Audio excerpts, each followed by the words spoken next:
નમસ્કાર દર્શક મિત્રો, જનરપન ન્યૂઝમાં આપનું સ્વાગત છે।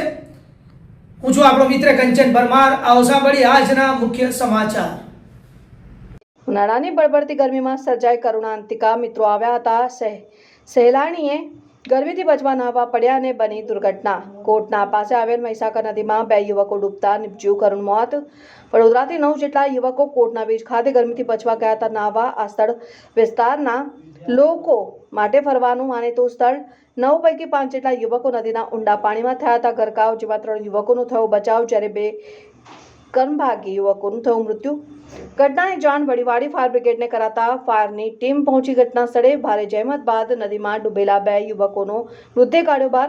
મહીસાગર નદીમાં ડૂબી જનાર 2 યુવકોની થઈ ઓળખ। દાંડિયા બજાર ખાતે રહેતો કૃષ્ણા રાજપૂત અને સલાટવાડા ખાતે રહેતો જય જોગલેકર પાણીમાં ડૂબ્યા। મૃતક યુવકોની ઉંમર 22 વર્ષ અને બંનેના મૃતદેહોને પોસ્ટમોર્ટમ અર્થે ગોત્રી હોસ્પિટલ ખાતે ખસેડાયા।